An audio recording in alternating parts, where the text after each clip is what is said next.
"You're just another black nobody," Officer Morrison sneered, convinced he held all the power, that Jamal was just another black man who needed to be put in his place. They ripped him from the car, slammed him against the hood, and cuffed him, seeing no risk, no threat, just another routine display of unchecked authority. But this time, things wouldn't go as they expected. Because Jamal Carter was no ordinary man, he was a federal judge. And when he raised his phone, it wasn't to plead, it was to press record. By the time they realized who he was, their downfall had already begun. Justice was coming, and they would be the ones in cuffs next. Before we go any further, comment where in the world you are watching from, and make sure to subscribe, because tomorrow's story is one you don't want to miss. Jamal Carter adjusted his tie with one hand as he steered his sleek black Mercedes down the familiar stretch of road,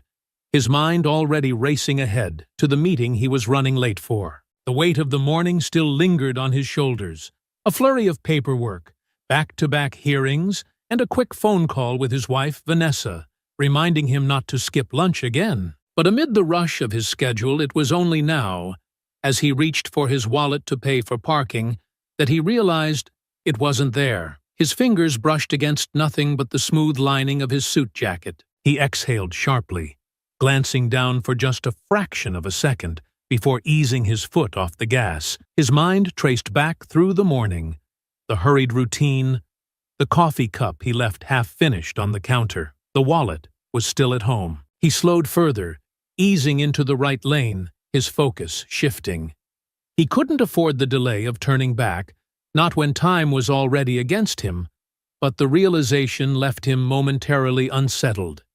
His ID, his license, gone. Even as a federal judge, something about driving without identification gnawed at him, a quiet unease pressing into his ribs. He knew the world he lived in, knew it all too well. Then the flashing lights came. His gaze lifted to the rearview mirror, just as the piercing glow of red and blue strobes flooded the space behind him. His heartbeat remained steady, but a familiar tension crept into his spine, an old instinct carved into him from experiences that stretched long before he ever stepped foot in a courtroom. He signaled immediately, pulling over to the side of the road with practiced precision, each motion careful, deliberate. He reached for the glove compartment, retrieving his car's registration and insurance, his fingers tightening slightly around the edges of the documents. Through the mirror, he watched as two figures emerged from the patrol car, both white, both moving with the same air of practiced authority, the same deliberate slowness that was meant to unnerve. The taller one, broad-shouldered with graying hair just peeking from beneath his cap, adjusted his belt as he approached. His partner, younger, but with a face set in something hard, followed a step behind. Jamal exhaled quietly through his nose, keeping his hands visible as they approached, fingers lightly resting on the wheel. He could already feel it coming. The tone, the scrutiny, the unnecessary prolonging of what should have been a brief exchange. The older officer, his nameplate reading Reed, leaned in first, peering into the car with narrowed eyes, the flicker of something cautious, suspicious, barely hidden beneath the professional mask. "You in a hurry, sir?" His voice was slow, measured, but there was no politeness behind it. Jamal met his gaze evenly, his own tone calm but firm. "Not particularly, officer. Is there a reason I was pulled over?" Reed didn't answer right away. Instead, he let his gaze drift, scanning the interior of the vehicle as though expecting to find something out of place. His partner, Morrison, lingered just behind him, hand resting on his holster. Not drawing, but resting, just enough to send a message. Jamal knew this game. He had seen it play out 1,000 times, not just in courtrooms, but in the streets, in hushed conversations, in the testimonies of men who had been on the other side of encounters just like this. Reed finally let out a hum, tilting his head slightly. "You slowed down real sudden back there. Looked like you were trying to avoid something." Jamal let the words settle for a beat before responding. Measured. "I realized I left my wallet at home. I was considering my next move." Reed's lips pressed together, as if unconvinced. Morrison shifted slightly, stepping closer, his presence radiating quiet antagonism. "No license, then?" Morrison's voice was sharper, the first hint of a smirk ghosting the edges of his expression, as though he had just uncovered something of interest. Jamal forced himself to remain relaxed, even as irritation curled at the edges of his patience. "No, but I do have my registration and insurance right here." He lifted the documents just slightly, an offering, a courtesy. Reed didn't take them. Instead, he exhaled through his nose, exchanging a glance with Morrison before shaking his head slightly, almost like he was amused. "That's so." Jamal waited, letting them play their hand first. "You see," Reed continued, his stance shifting slightly, as if settling into the role he had played far too many times before, "this here's a nice car. Real nice. And you're telling me you just happen to be driving around without ID?" There it was. Jamal didn't react immediately. He had spent years in courtrooms dismantling arguments flimsier than this.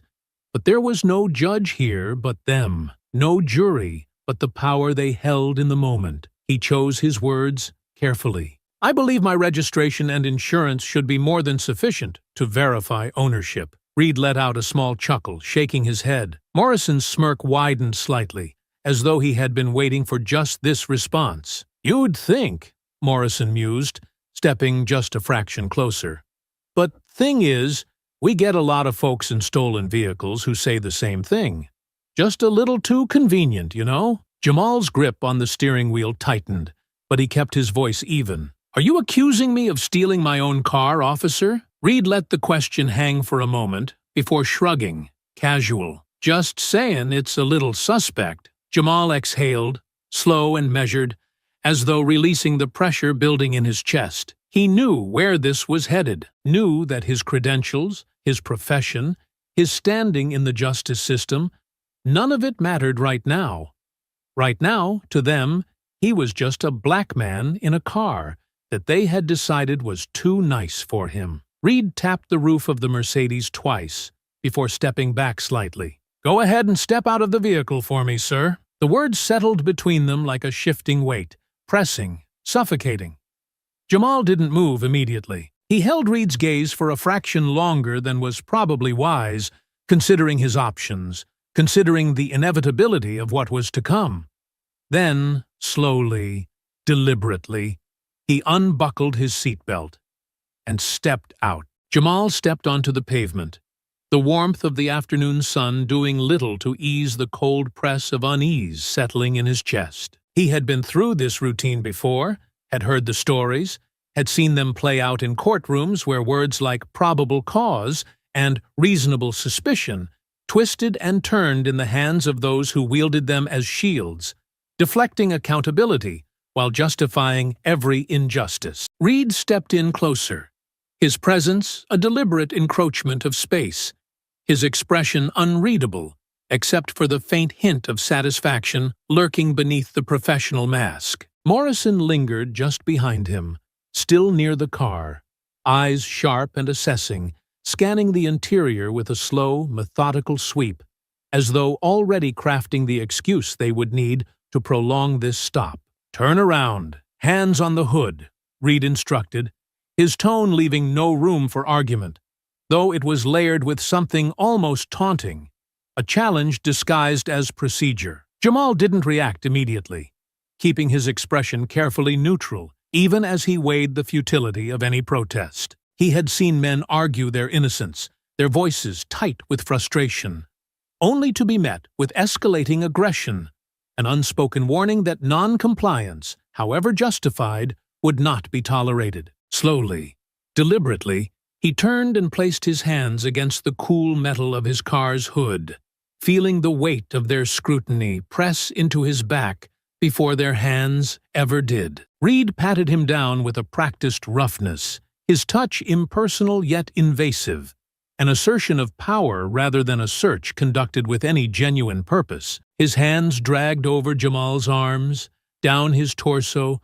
pausing at the pockets of his slacks before moving lower, tapping against his ankles as though expecting, hoping, to find something that would justify what they were doing. Jamal exhaled slowly, his patience stretched thin but intact, the muscles in his jaw tightening only slightly. "I trust you've satisfied your concerns, officer." His voice was steady, but the undertone was clear. Reed let out a low chuckle, shaking his head slightly as he stepped back. "Oh, we're just getting started." He glanced toward Morrison, who was now fully engaged in his own inspection of the vehicle, pulling open the glove compartment without waiting for permission, rifling through its contents with slow, deliberate movements. Jamal turned his head slightly, watching as Morrison lifted a few documents, skimming them before tossing them back carelessly. "You don't seem too concerned about handling someone else's property with respect," he remarked, his voice still calm, though there was an edge now, subtle but unmistakable. Morrison didn't even look up. "Respect's earned," he muttered, flipping down the sun visor as if expecting contraband to tumble out onto his lap. Jamal let out a slow breath through his nose, keeping his hands where they were as he turned his gaze back toward Reed, who was watching him with something that could have been amusement, or something far more calculated. "So, tell me something, Judge." Reed drew out the title with a faint smirk, as though the word itself was amusing, as though it didn't quite belong to him. "That your car? Or you just borrowing it?" Jamal didn't so much as blink. "It's mine." Reed hummed as if considering, glancing back at Morrison, who was now in the back seat, shifting through the compartments with the same slow, infuriating thoroughness. "Sure about that? 'Cause I gotta say, it's a real nice ride. Clean, expensive, and here you are, driving around with no ID, acting all nervous." Jamal forced himself to stay still, to let the words settle before responding. "If I were nervous, officer, it would only be because I know how these stops tend to end." Reed let out a quiet laugh, shaking his head, as if that was the most ridiculous thing he'd heard all day. "Oh, come on now. Ain't no reason to be dramatic. We're just doing our job. Routine stop. You fit the description." Jamal turned his head slightly, lifting a brow. "That's so. And what description would that be?" Reed shrugged, a deliberate show of indifference. "Blackmail. Late 30s. Suspicious behavior." Jamal's lips pressed together, his patience thinning to the point of fraying. "Suspicious behavior like slowing down to check my wallet? Or suspicious behavior like existing?" Morrison scoffed from where he was crouched near the back seat. "Attitude like that's not gonna help you, pal." Jamal exhaled slowly, staring straight ahead, fingers curling slightly against the hood of his car before forcing them to relax. "Am I being detained? Or am I free to go?" Reed took his time answering, stretching out the pause, reveling in the control he held over the moment. "You're being cooperative," he mused, tilting his head. "That's good. Real good. But see, we got a problem. You say this car's yours, but you got no ID to prove it. You say you're a judge, but well, that's a mighty big claim for a man who ain't carrying anything to back it up. Now, I don't know about you, but that sounds a little suspect, don't it?" Jamal remained silent for a long moment, swallowing back the bitter taste of frustration that clawed at the back of his throat. He knew what they were doing, knew that this was a slow, deliberate attempt to push him, to get a reaction, to turn the situation into something they could control. "You have my registration," he finally said, voice smooth, carefully measured. "That should be more than enough to verify ownership." Reed exchanged a glance with Morrison before letting out another chuckle, stepping back slightly, hands resting easily on his belt. "Yeah, see? Thing is, sometimes folks get real creative with paperwork, and this whole situation just ain't sitting right with me. So, how about this? We take a little ride down to the station, clear this up proper." The words settled between them, heavy and inevitable. Jamal closed his eyes briefly, inhaled deeply through his nose, then straightened, turning fully to face them. "I know my rights, officer. I am not under arrest. And unless you have probable cause, actual probable cause, you have no legal grounds to detain me." Reed's smirk didn't waver. "Well, see, that's the beauty of it. Right now, all we got's a little suspicion. But the good news is, we got all the time in the world to figure out whether or not there's more to this story. Morrison stepped closer, rolling his shoulders. So, how about you come with us, and we sort this out like gentlemen? Jamal knew then that it didn't matter what he said. Didn't matter how much he invoked the law. Didn't matter that he had spent years upholding the very system they were now twisting against him. They had already made their decision. And so, with his jaw tight and his composure carefully, meticulously intact, he nodded once and let them take him. The cold steel of the cuffs bit into Jamal's wrists as he settled into the back of the squad car. The plastic seat unforgiving beneath him. The partition between him and the officers a stark, deliberate divide. The door had slammed shut with a finality that settled into his chest. Heavy, but not unfamiliar. He had known where this was heading long before they had uttered the words, long before the smug exchange of glances, long before they even placed their hands on him. The engine rumbled beneath them as the patrol car pulled away from the curb, merging back into traffic like nothing out of the ordinary had just occurred. Like this wasn't another routine stop turned something else entirely. Outside, the city moved on, pedestrians strolling along sidewalks, cars shifting lanes, storefronts casting reflections in the sunlight. It was all so painfully normal, a contrast to the tight, confined space in which he now sat, his hands bound, his freedom stripped, his identity, his very existence, reduced to suspicion. From the front seat, Morrison turned slightly, glancing back through the partition, his expression smug. "You know, you made this real easy for us," he mused, his voice light, conversational, like they were discussing the weather, and not the blatant abuse of authority playing out in real time. "Most guys in your position, they like to kick, scream, make a big fuss. You, though, real cooperative, almost like you knew you were caught." Jamal didn't answer immediately.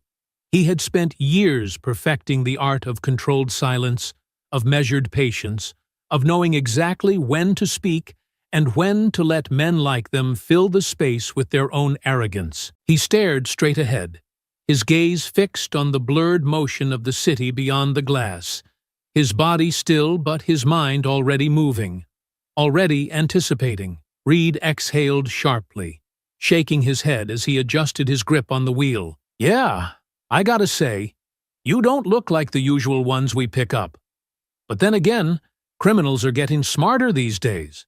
Stealing the right kind of car, wearing the right kind of suit, talking all proper. Almost convincing." Jamal's jaw tightened slightly, though his expression remained composed. "You ran the registration. You already know who the car belongs to." Morrison let out a low chuckle, exchanging a glance with Reed before turning back toward him. "Oh, we know who it belongs to," he said easily. "We just don't believe it's yours." Jamal remained still. "I told you." "You told us a story," Morrison interrupted, waving a hand dismissively. "You expect us to believe that a federal judge?" He let out a laugh, shaking his head. "Just happens to be driving around without ID. Come on, man. You could have at least picked a lie that made sense." Reed grunted in agreement, eyes still on the road. "Real sloppy work, if you ask me. If you're gonna boost a car like this, at least have some fake credentials ready. But nah, you get pulled over, and all you got is some insurance papers and a fancy attitude." Jamal exhaled slowly, deliberately, keeping his composure intact. He had known, of course he had known, that the moment they realized the car was registered to someone with power, someone with standing, they wouldn't simply admit their mistake and let him go. That would require acknowledging that they had made a mistake at all. And that, he knew, was something they would never do. "So what's the plan?" he asked, his voice calm, measured. "You going to hold me at the station until you decide my story makes sense?" Morrison scoffed. "That depends. You tell us where you really got the car. Maybe things go a little smoother. But you want to keep up the act?" "Well, we got time." Jamal let a slow breath settle in his chest before releasing it evenly. "And what happens when you find out I am who I say I am, Reed snorted, his hands tightening briefly around the wheel before relaxing again. Yeah, see, that's the thing. You ain't. You're just another guy who got too comfortable, thought he could pull one over on us. But don't worry, we'll get the real story out of you soon enough. The patrol car slowed as they approached an intersection, the traffic light flickering red. Outside, a couple on bicycles passed in front of them, oblivious to the man sitting in the back seat, bound and accused of a crime that did not exist. Jamal stared ahead, letting their words settle, letting them believe what they wanted to believe, because he knew something they didn't. They thought they had time.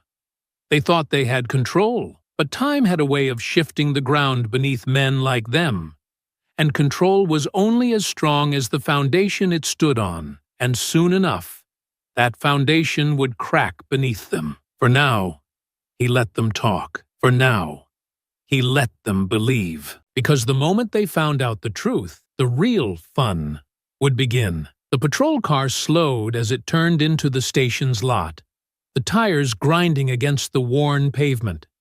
The building ahead, looming under the dull wash of fluorescent lights. From the outside, it looked as unremarkable as any other precinct in the country. Faded brick, tinted windows, a revolving door of men and women funneled through its system, some leaving with their lives intact, others with their futures rewritten by a signature on a report. Jamal sat in the back, still as ever, his wrists sore from the tight grip of the cuffs, though he hadn't once let them see him wince. He refused to give them even that. Morrison stepped out first, stretching slightly before glancing back at him with that same easy smirk, as though this was nothing more than a routine drop-off, as though he already knew how the story would end. Reed followed, opening the back door with deliberate slowness, standing just close enough to emphasize the power imbalance without needing to say a word. "All right, let's go," Reed said, reaching in to grab Jamal's arm, guiding him out with just enough force to remind him who was in control. Jamal didn't resist. He didn't fight. He didn't argue. He simply let them lead him inside, past the worn-out desk sergeant who barely looked up from his paperwork, past the lineup of men slouched on benches, waiting for their turn to be processed. The room smelled of old coffee and sweat, the sharp undercurrent of disinfectant doing little to mask the years of misery soaked into the walls. The processing desk sat near the center of the room, manned by a tired-looking officer who had clearly seen his fair share of late-night arrests, his fingers lazily clicking across the keyboard as he finished entering whatever name had come before Jamal's. Morrison stepped up first, dropping the necessary paperwork onto the desk with a casual flick of his wrist. "Got one for you," Morrison said, nodding toward Jamal as if he were an afterthought. "No ID, stolen vehicle. Probably more where that came from." The officer at the desk let out a small, disinterested hum, dragging the keyboard closer. "Name?" Morrison smirked, glancing back at Jamal. "Go on, Judge. Tell the man your name." Jamal didn't hesitate. "Jamal Carter." The officer typed it in, barely glancing up as the system processed the entry. Jamal had seen it before. The brief delay, the flicker of a loading screen, the dull flicker of light reflecting off tired eyes. He watched as the officer's posture shifted slightly, his fingers stilling for a fraction of a second before resuming their movement, a hesitation so minute that Reed and Morrison didn't even notice it. A few more keystrokes, another pause. Longer this time. Then the officer finally looked up, and this time he really looked. Jamal met his gaze, calm, patient, as the man's brow furrowed slightly, his gaze flicking toward the screen and then back to Jamal, as though his mind were trying to bridge a gap between two realities that didn't align. His fingers twitched slightly, moving the mouse, scrolling, eyes scanning line after line of text. The pause stretched. Reed shifted slightly, annoyed by the silence. "Something wrong?" The officer at the desk didn't answer right away. He licked his lips briefly, then leaned forward slightly, lowering his voice just enough that only the three of them could hear. You said his name is Jamal Carter? Morrison let out a short breath, irritated. That's what he told us. You got a match or not? The officer hesitated, then turned the screen slightly. Not enough for them to see, but just enough that he could gesture toward something. Yeah, I got a match, the officer muttered. A federal match. Reed frowned, stepping closer. Federal? What the hell are you talking about? The officer hesitated, clearly unsure of how to phrase what was about to come next. Yeah. So, this guy, he's not just Jamal Carter. He's Judge Jamal Carter, United States Federal Court. The silence that followed was deafening. Morrison's smirk vanished instantly, his posture stiffening as if the weight of the realization had just knocked the wind out of him. Reed didn't move at first, his brain clearly working overtime to process what had just been said.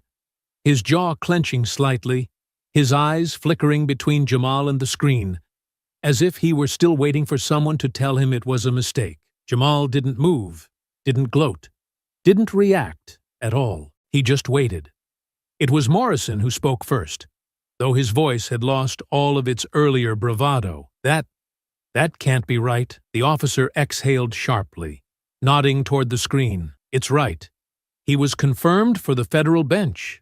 What, 5 years ago? Big case out of the district court? Hell, you probably read about him. Reed's expression had darkened considerably, his lips pressing into a tight line, his fingers twitching slightly at his sides. So what you're telling me is, he stopped himself, inhaled sharply, recalibrated. You're saying we just brought in a federal judge. In cuffs. The officer at the desk gave them a look that made it painfully clear how much of a monumental screw-up this was. Yeah, that's what I'm telling you. And just like that, everything shifted. Reed was the first to move, stepping back from the desk and exhaling hard, running a hand over his jaw as though he could physically wipe away the situation unraveling in front of him. Morrison, for all his arrogance, suddenly looked like a man standing at the edge of a cliff, realizing too late that he had miscalculated the drop. The apologies came quickly. Look, Judge Carter, Morrison started, his voice now alarmingly smooth, the aggression from earlier evaporating like mist in the sun. This was obviously just a big misunderstanding. You gotta understand. From our perspective, Jamal tilted his head slightly, watching as Morrison struggled to find words that might soften the weight of what had just occurred, words that might erase the last hour of humiliation, the last hour of absolute certainty that they had him in their grasp. I think we can handle it from here. The voice that cut through the room was firm, authoritative, carrying with it a weight that neither Reed nor Morrison dared to question. Captain Brooks. He strode forward, his uniform crisp, his expression unreadable, though there was an undeniable tension in the set of his shoulders, the kind of tension that came from walking into a situation already spiraling beyond control. Judge Carter, Brooks said, his tone polite but heavy, measured with the kind of diplomacy that only came when a man knew he was standing on thin ice. I just got briefed on what happened. I can assure you this will be handled. I want to personally apologize for the mistake. Jamal let the words settle, let them flounder under the weight of their own sudden regret. Then, finally, he gave a slow nod. Good, he said simply. Then we're done here. Brooks didn't argue. He didn't try to offer further explanations, further empty assurances. He simply nodded once, turning toward the desk officer with a sharp motion. Uncuff him! The officer scrambled to obey. And within seconds, the metal restraints snapped open, the pressure around Jamal's wrists finally releasing. He flexed his fingers briefly, feeling the blood rush back into his hands, but otherwise, he didn't react. Morrison and Reed stood frozen, their faces unreadable, their expressions tight. They had nothing left to say. Jamal rubbed his wrists absently as the last of the tension left his hands, the dull ache from the cuffs still present but quickly becoming an afterthought. The silence in the room was thick now, a sharp contrast to the condescending arrogance that had filled the air just moments before. The weight of realization sat heavy on Morrison and Reed. their earlier confidence now stripped away, leaving only discomfort in its place. They stood stiffly, their postures no longer radiating control, but something closer to restrained panic, the reality of what they had done pressing in on them like an unbearable force. Morrison, whose smirk had been so ever-present throughout the stop, now looked as if he were struggling to decide whether to speak or to simply pray that silence might spare him further humiliation. Reed, the veteran of the two, had his jaw clenched so tightly it looked as though he were physically holding back a curse. Jamal let them sit in that discomfort for a long moment, let the weight of their actions truly settle before he finally spoke, his voice calm but sharp enough to cut through the tension like a scalpel. "You know," he began, taking a step forward, closing the distance just enough that neither of them could avoid looking at him, "I've spent years listening to cases just like this, years sitting on the bench while men just like you walked into my courtroom with that same smug certainty, that same absolute conviction that whatever you did out there in the streets, whatever lines you crossed, it would never come back to haunt you." He tilted his head slightly, letting his words sink in. "You thought you had this figured out. You thought you had me figured out. A black man in a nice car, no ID, slowing down on the road. You saw a story that fit your version of reality, and you ran with it, didn't you?" Neither officer answered, though Morrison looked as if he wanted to, whether to defend himself or simply to dig himself deeper. Jamal wasn't sure. Reed, on the other hand, simply kept his mouth shut, his expression hard but carefully neutral, as if remaining silent might somehow undo the damage already done. Jamal exhaled sharply, shaking his head. "What bothers me most isn't that you pulled me over," he continued, his voice never rising, never breaking its steady rhythm. "It's that even after you ran the registration, even after I told you exactly who I was, you still convinced yourselves I had stolen my own car. Because the truth didn't matter, did it? You'd already decided who I was before I even opened my mouth." Reed shifted slightly, still rigid, but the slight tension in his shoulders betrayed the way the words hit harder than he wanted to admit. Jamal didn't let up. "And let's be honest," he said, his gaze unwavering. "If I weren't who I am, if I were just another man driving home after a long day, if I didn't have a title and a reputation that made you stop and think, we both know I wouldn't be walking out of here right now.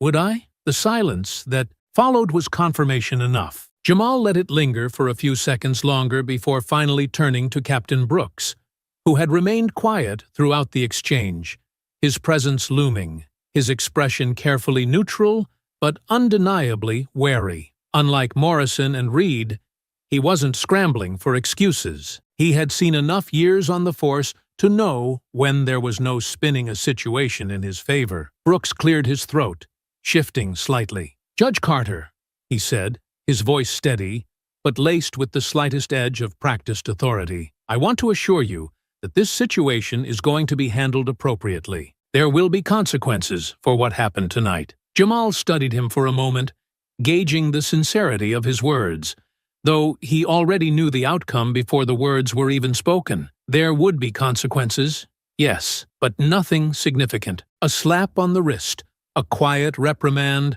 a couple weeks of paid leave while the department made a show of reviewing the situation. He had seen this play out before. He had ruled on cases just like it. And the truth was, he didn't have the time or the energy to waste on a fight he knew wouldn't be won in a single night. He exhaled slowly, shaking his head. "Good," he said simply, his tone giving away nothing. "Then, we're done here." There was a flicker of something across Morrison's face. Relief, maybe, or the realization that he had just been handed an undeserved out. Jamal didn't bother looking at him again. He had nothing more to say. Brooks nodded, stepping back slightly. "I'll have someone escort you out." Jamal didn't acknowledge it. He turned toward the door, his shoulders squared, his steps measured. Not rushed, not flustered. He wasn't leaving like a man who had been processed and let go. He was leaving like a man who had just walked into someone else's kingdom and reminded them who actually held the power. As he reached the exit, he felt the weight of their stares on his back, the unspoken truth hanging thick in the air. They had expected to teach him a lesson. Instead, they had just written their own downfall. And as Jamal stepped into the night, he hoped that they would learn their lesson, and something like this wouldn't happen again. Oh, how wrong he was. A week had passed since that night at the station, and though Jamal had done his best to push it aside, to bury the frustration beneath the endless obligations of his docket, the sting of it had lingered, settling somewhere deep in his chest. It wasn't just the stop itself, it was the fact that nothing had come of it. Nothing ever did. No hearings, no real reprimands, no policy changes. If Morrison and Reed had faced any consequences at all, they had been mild enough to be forgotten within a day or two. More likely, they had simply returned to their shifts as if nothing had happened, as if stopping a black man for no reason was just another part of the job. And now, here he was again. Jamal hadn't even been thinking about that night as he drove home, the unassuming rental car humming quietly beneath his hands, the sleek comfort of his Mercedes temporarily absent while it sat in the shop for servicing. He had spent the evening at dinner with colleagues, debating legal precedents, hashing out arguments over low-lit tables and half-sipped whiskey. It had been a normal night, uneventful, until now. The flash of red and blue filled his rearview mirror, bright and accusing, snapping him back into something far uglier than a casual debate over case law. His grip tightened on the steering wheel, the anger flaring up before he could suppress it, because he already knew. He knew before he even looked. And when he did, when he stole that quick glance at the silhouette approaching his car, he felt something cold settle in his chest. Morrison. They didn't recognize him. Of course they didn't, because to them, he had never been a person to begin with. Jamal exhaled slowly, controlled. But this time, something in him snapped into place. Something different. Something sharper. The last time this had happened, he had tried to reason, had tried to demand accountability, had expected that his position, his power, his influence might mean something. It hadn't.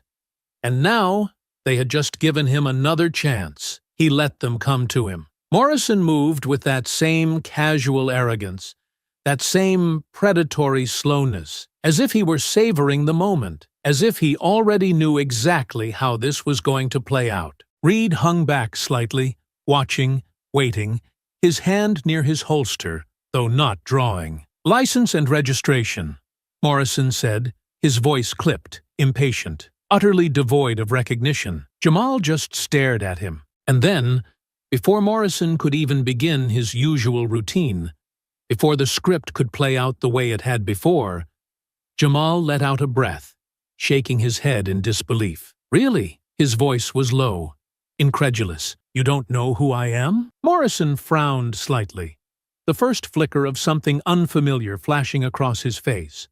Uncertainty. "Sir," he said, more forcefully now, "I asked you for your license and registration." Jamal didn't move, didn't reach for his wallet, didn't offer his name. Instead, he did something he hadn't done before. He reached into his pocket, pulled out his phone, and with deliberate, unhurried movements, tapped the screen. The camera flipped on, and he hit record. The red light blinked to life, the image of Morrison's face captured in crisp clarity, the streetlights casting sharp shadows across his features. The moment Morrison realized what was happening, his posture stiffened slightly, the easy arrogance dimming just enough that Jamal caught it, saw the flicker of hesitation before it was buried beneath another layer of hostility. "Sir," Morrison said again, his voice harder now, "turn off the phone and comply." Jamal tilted his head slightly, a quiet,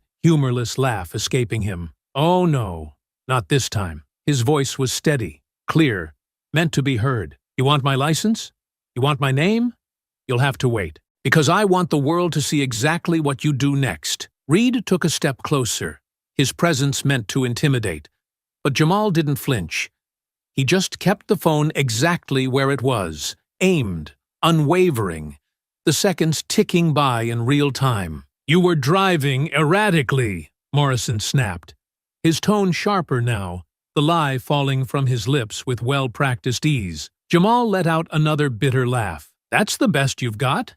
he asked, his voice steady, controlled. "A week ago, you said I fit the description. Now it's erratic driving. What's next? A broken tail light?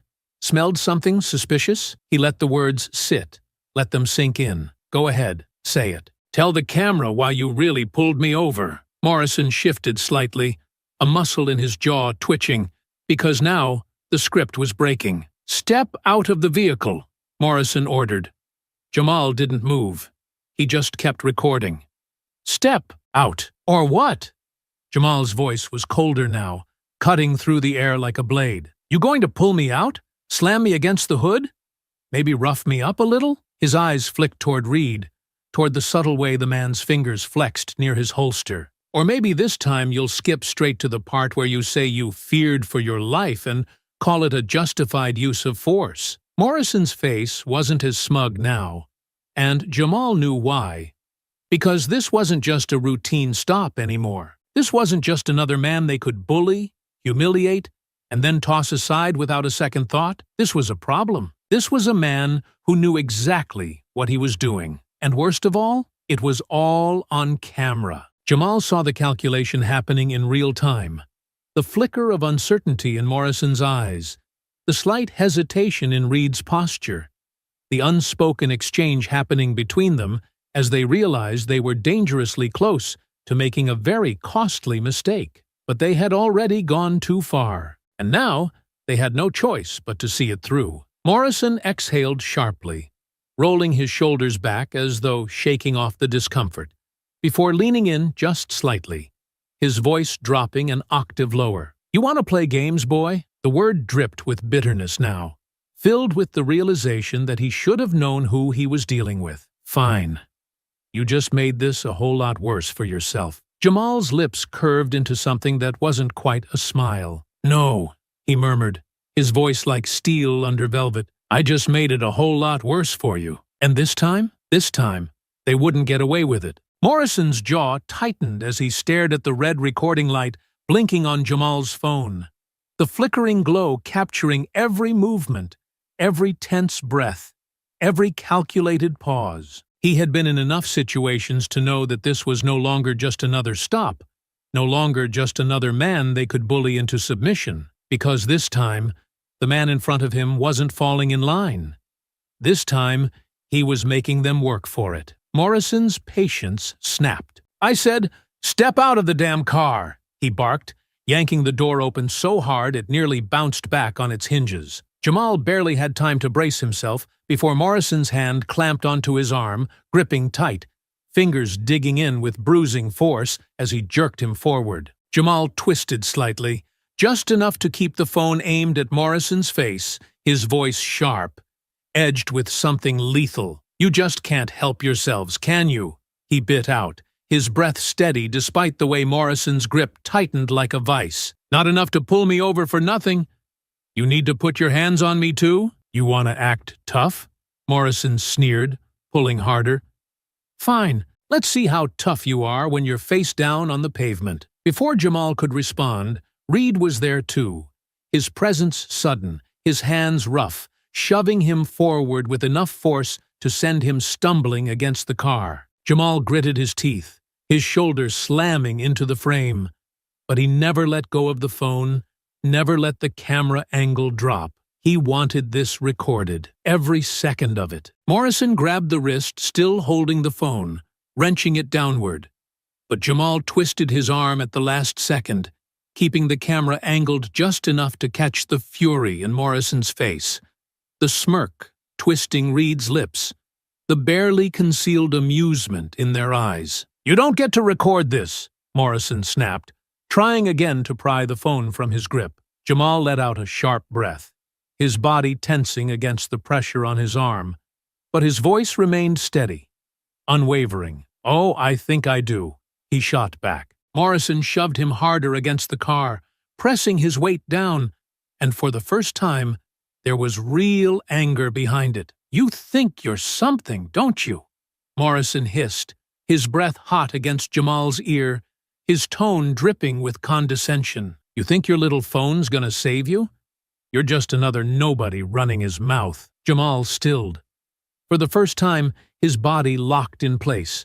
Not out of fear, but out of something deeper, something colder, something lethal. And then, slowly, deliberately, he turned his head just enough to meet Morrison's gaze, his lips curling into something not quite a smile. "Say that again," he murmured, his voice low, controlled. Morrison's nostrils flared, his grip tightening. "I said, you're a nobody." Jamal let out a quiet chuckle, shaking his head slightly, his voice dripping with something close to pity. "Not tonight. I'm not," he said, lifting his phone higher, angling it perfectly to catch Morrison's face in sharp, unforgiving clarity. Reed, seeing the moment slipping, lunged in. The next shove was harder, punishing, a deliberate show of force. Jamal's chest hit the car hood, the breath momentarily forced from his lungs, his phone barely staying in his grip as both officers closed in on him now, pinning him down. "Stop resisting!" Reed barked, his knee digging into Jamal's back, his hands yanking his arms behind him, the cuffs biting into his wrists with no restraint, no caution. "I'm not resisting, you piece of—" Jamal's words were cut off as Morrison grabbed the back of his shirt and pulled. "Shut up!" Morrison snapped, his voice a snarl now, no longer trying to mask the contempt. "You're gonna learn your place tonight." Jamal let out a sharp exhale, the cuffs biting into his skin as he held on tight to his phone, his body compressed between the hood and the officer's weight. But he never stopped talking. "You know what your problem is?" he rasped, tilting his head slightly. He wanted the camera to catch this, wanted every word imprinted into the video, into evidence, into history. "You think this ends the way you want it to." Morrison yanked him back up, shoving him toward the patrol car with enough force that his feet barely caught the pavement in time. "Yeah?" Morrison sneered. "And how exactly does it end, genius?" Jamal inhaled sharply, regaining his footing, his spine straightening despite the weight of their hands still pressing against him. He turned his head slightly, just enough for his voice to carry, for his next words to land with the precise weight they needed to. "It ends with you watching this on the news tomorrow." Morrison's grip faltered. Reed stiffened. For the first time, they hesitated, because that was the moment it clicked. This wasn't just another stop. This wasn't just another arrest. This was a mistake that wasn't going to disappear, because now, the whole world was watching. The weight of Morrison's hand still pressed against Jamal's back, shoving him toward the squad car with force that had nothing to do with proper procedure, and everything to do with anger, frustration, and the raw desperation of a man who had just realized he was in too deep. Jamal could feel it. The moment the balance had shifted, the instant they knew they had gone too far. But they weren't stopping. They couldn't, because stopping meant acknowledging what had just happened. Stopping meant admitting they had crossed a line that couldn't be uncrossed. And instead of backing off, instead of realizing that there was no walking this back, Morrison and Reed did what men like them always did when they lost control. They doubled down. "Well," Morrison muttered, his grip tightening around Jamal's bicep as he shoved him forward again, "maybe that phone of yours stops working once it gets to evidence." Jamal barked out a sharp laugh, the sound raw, bitter, furious. "Oh, so that's the game now?" He turned his head, as much as the grip on him would allow, his breath ragged, his words spilling out, sharp and cutting. "That's how you clean this up? You destroy the evidence? You pretend none of this happened? You know what, Morrison?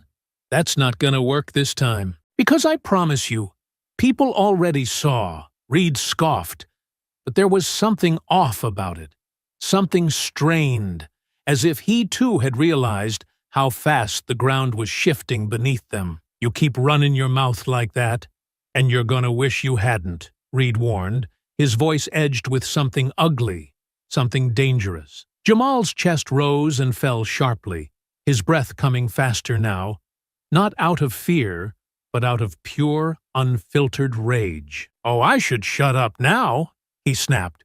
"Is that what you want? You think I don't know what this is? You think I don't see exactly what you're doing? This isn't about erratic driving.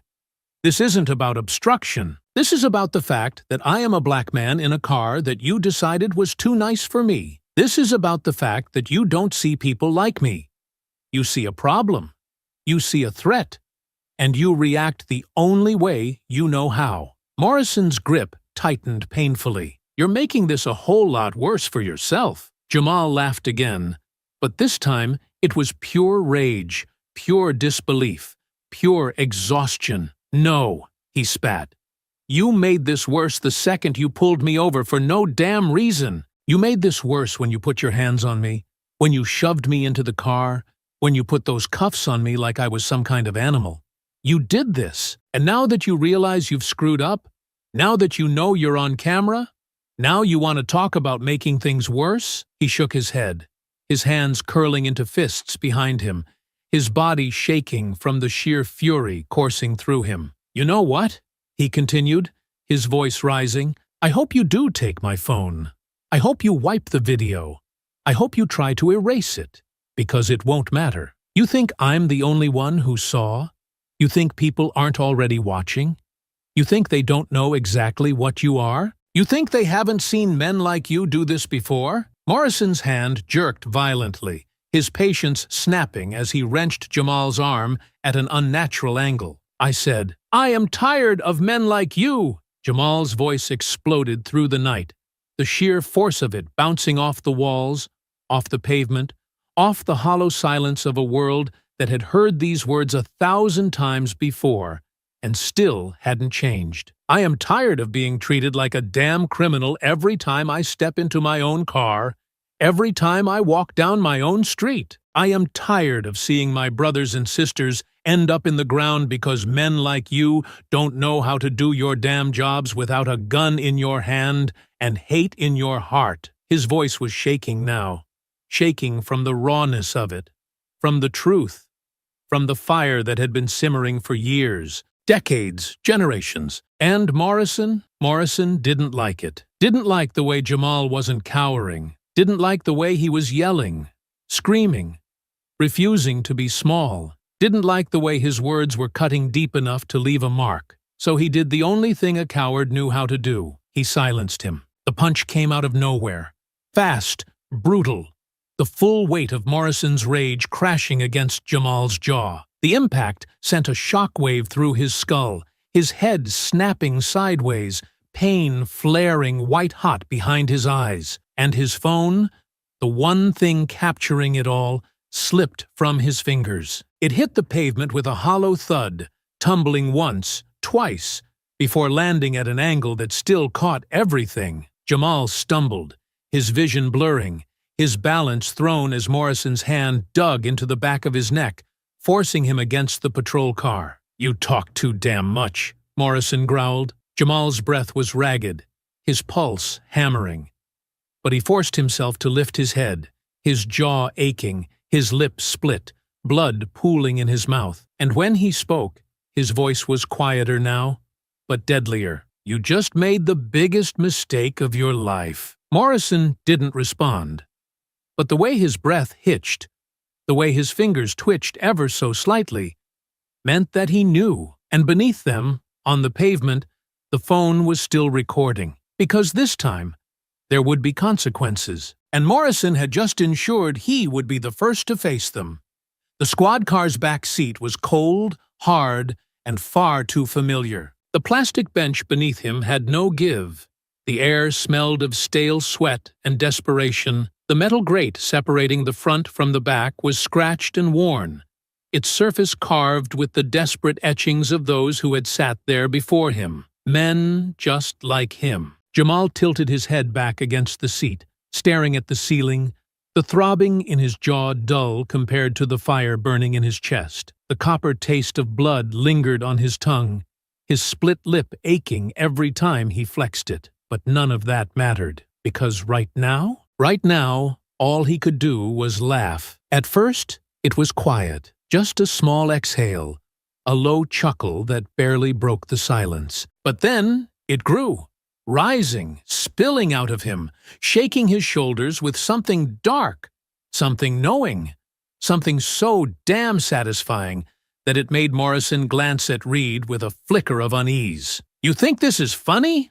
Morrison snapped, twisting in his seat to glare through the partition. His fingers were still tight around the steering wheel, knuckles white, tension laced through his entire body. He was still mad, still feeling the heat of everything that had just happened. Jamal grinned through the blood on his lips, shaking his head slightly, eyes glinting in the dim patrol car lights. "You don't even realize it yet, do you?" His voice was hoarse, but smooth, touched with the kind of amusement that only comes when you've already won. But the other guy hasn't figured it out yet. Reed scoffed, shifting in his seat, rolling his shoulders as if trying to shake off the unease creeping in. "I don't know what the hell you're laughing about, boy.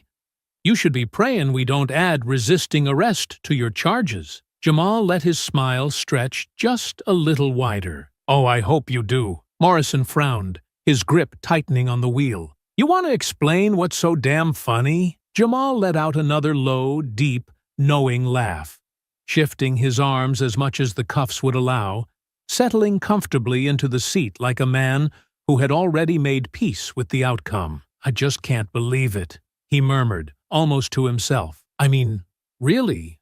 Again?" Morrison's frown deepened. "The hell are you talking about?" Jamal glanced at him, tilting his head slightly, letting them stew in their own stupidity for just a moment longer. Then, with a slow, deliberate smirk, he said, "You still don't recognize me?" Reed turned slightly in his seat, his frown now shifting into something more uncertain, something skeptical, like he was searching his brain for something just out of reach. Morrison just shook his head, annoyed, impatient, unwilling to entertain whatever game he thought was being played. "Recognize you? Man, I don't give a damn who you are. You're just another loudmouth punk who thought he could talk his way out of a stop." Jamal inhaled slowly, the sheer delicious irony of it all settling deep in his chest, like a slow burn. "That's what you think?"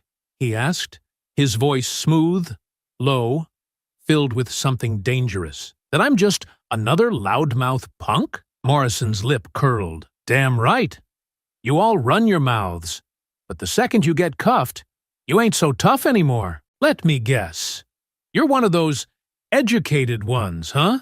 He twisted in his seat a little more, smirking now, like he was settling into something comfortable, something ugly. "Got yourself a nice job, thinking that means you get to talk back to the law. You one of those pull yourself up by the bootstraps types?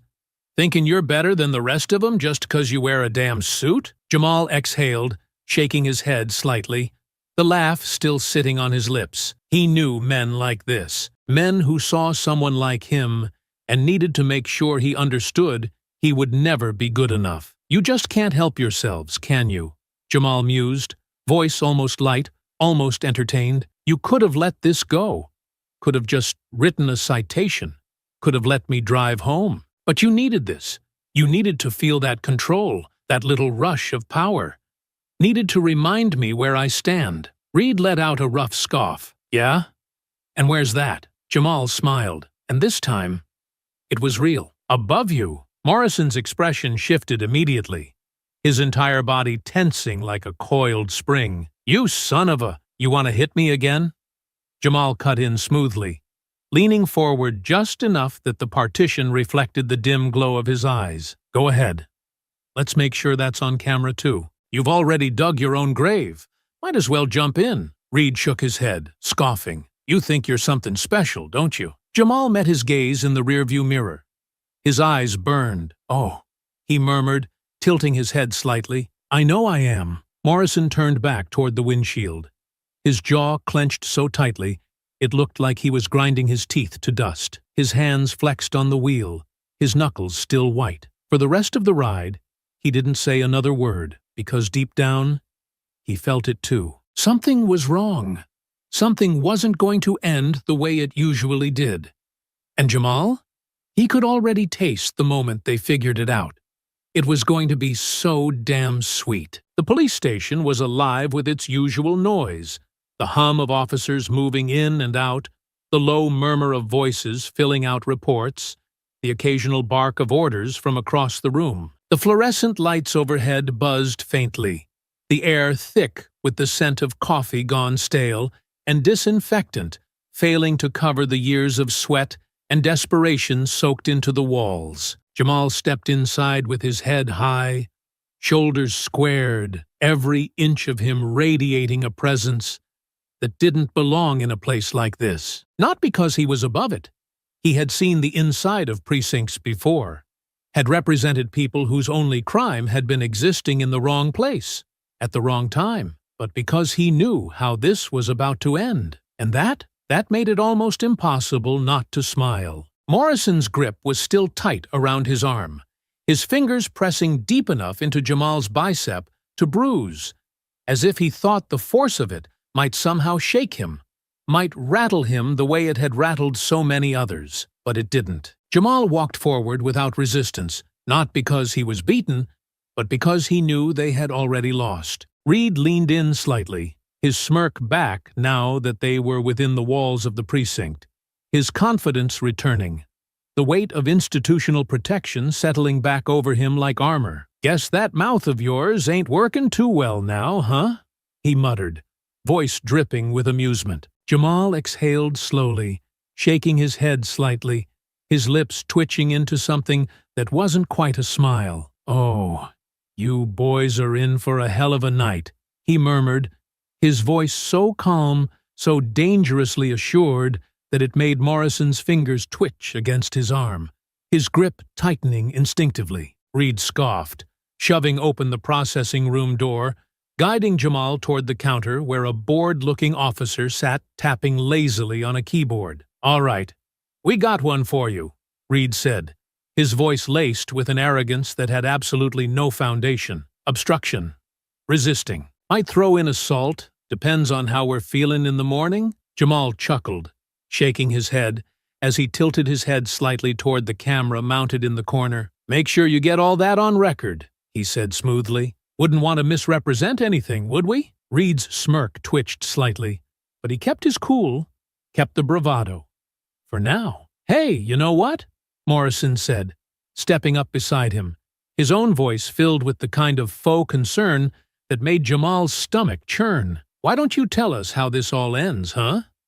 Since you're so damn sure you know." Jamal exhaled through his nose, tilting his chin up slightly as the processing officer gestured for him to step forward, his fingers already reaching for the keyboard, ready to type in his name. "Oh, you'll know soon enough," Jamal mused, his voice edged with something sharp, something far too knowing. "But if I were you, I'd be thinking real hard about what you want to do next. Because, fellas," he let out a soft chuckle, "there's still a chance to walk away from this with your jobs. Not a good one, but hey, I like to be generous." Morrison let out a sharp, mocking laugh, shaking his head.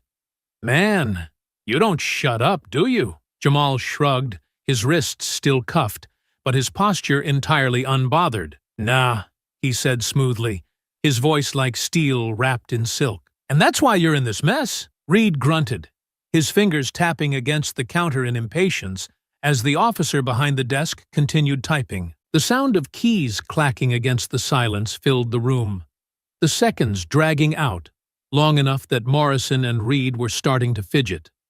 Jamal let the moment breathe, let them get comfortable, let them sit in their false confidence. He wanted them to enjoy it, because soon it would be ripped right out from under them. And then it happened. "Morrison! Reed!" The voice that cut through the station was sharp, furious, echoing through the walls like a gunshot. The entire room froze. Morrison and Reed stiffened immediately, their shoulders locking, their jaws tightening, because they knew that voice. Jamal knew it too.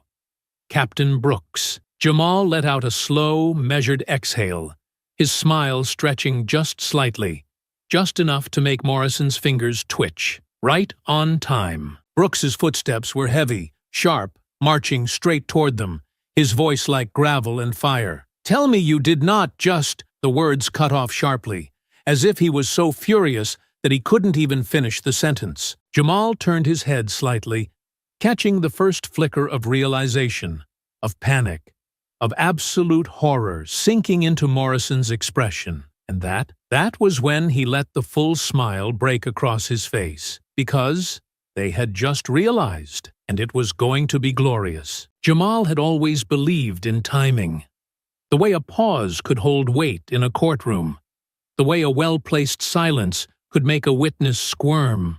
The way a calculated delay could send an entire case crumbling to the ground. He had spent years mastering the art of waiting, of letting people dig their own graves, of allowing their arrogance to push them past the point of no return before hitting them with the truth. And now, he was witnessing the greatest fall of all. Captain Brooks was already storming toward them, his expression a mask of fury, his voice cutting through the noise of the precinct like a blade. "Tell me," he seethed, each word dripping with barely restrained rage. "Tell me you did not just arrest this man."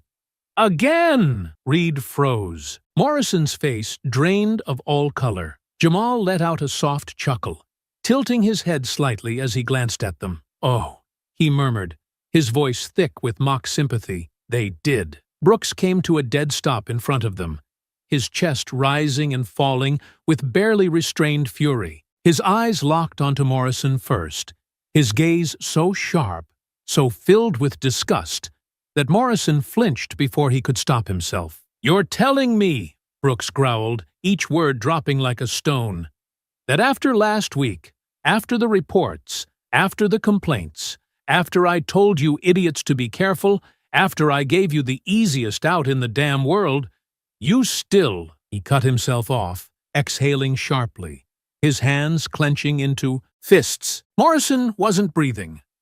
Reed was staring at the floor. And Jamal? Jamal was enjoying every second of it, because now, they finally knew. "You morons didn't even recognize him, did you?"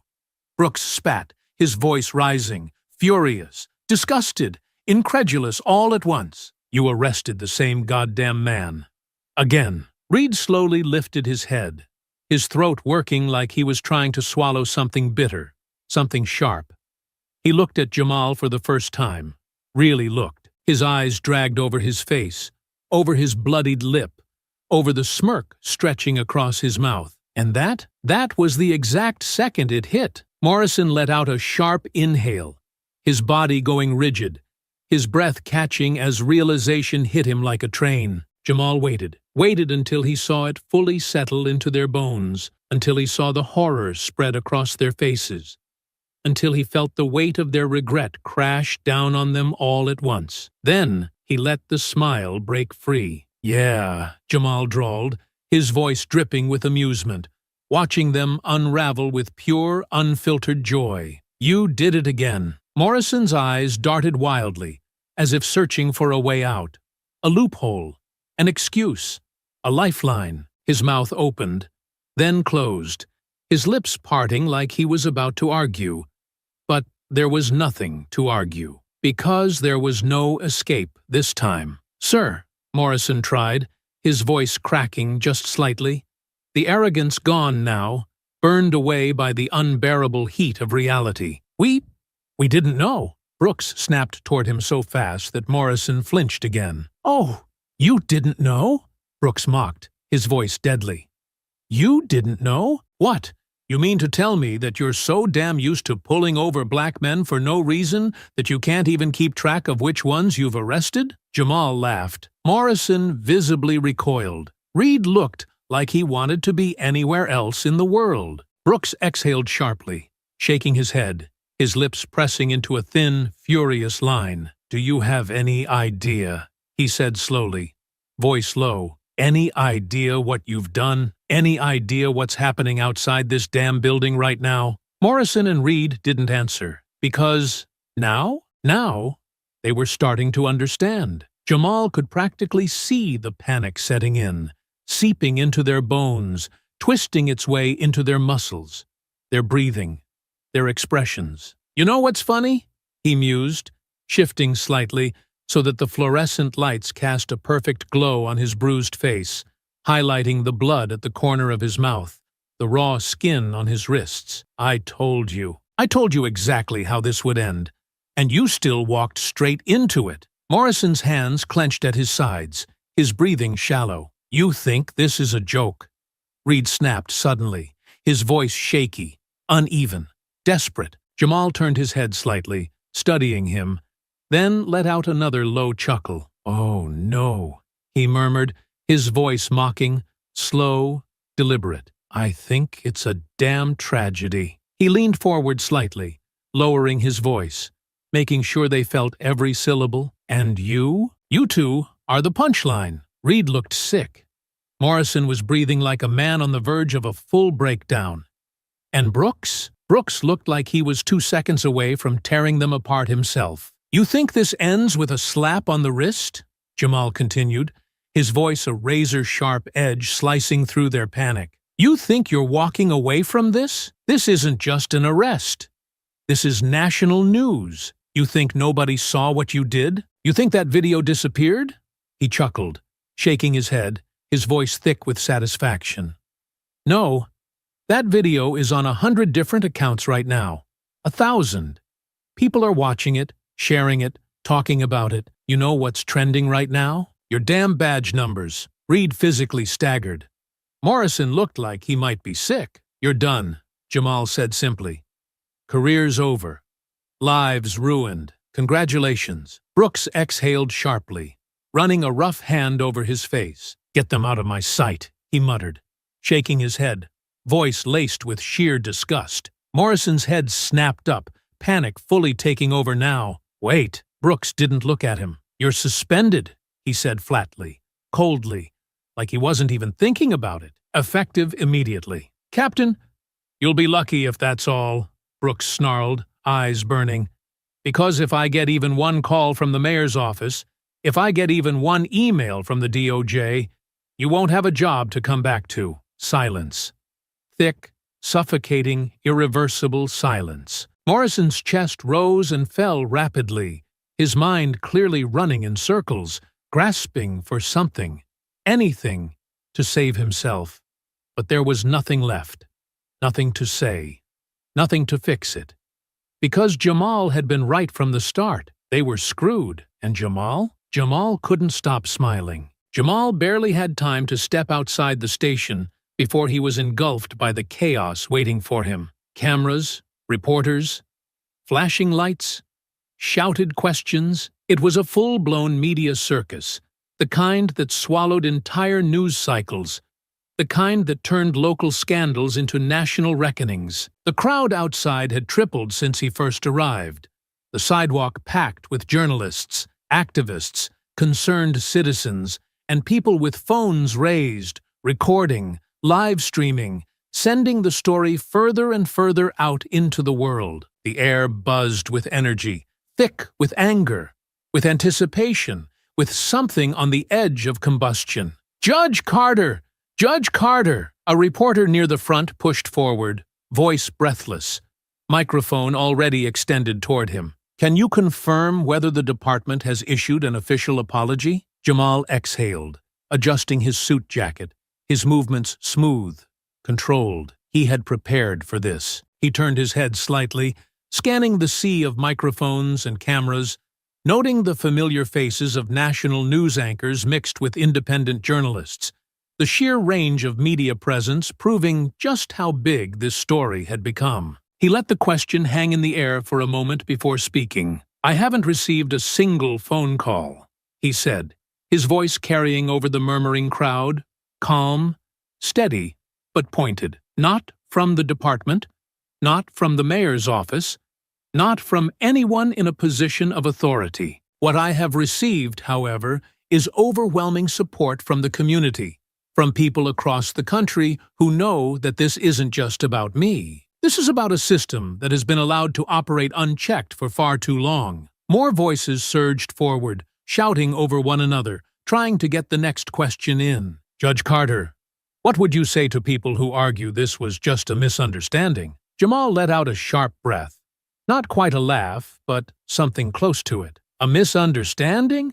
He echoed, shaking his head. It's interesting how these misunderstandings always seem to happen to men who look like me. The crowd shifted, a low murmur rippling through them. Sir, are you planning to take legal action? Jamal's lips pressed together slightly, his head tilting as he considered the question. There are already federal and local investigations underway, he said smoothly. I trust the evidence speaks for itself. Then, after a brief pause, he added, but make no mistake, this is far from over. The murmurs became full-on shouts, reporters scrambling to get their follow-ups in. Judge Carter, do you believe the officers should be fired? Do you think this could lead to larger police reforms? Have you spoken with the mayor? Before he could respond, the crowd shifted again, the energy in the air snapping to attention as a new wave of urgency surged through them. Jamal turned his head slightly, following the movement,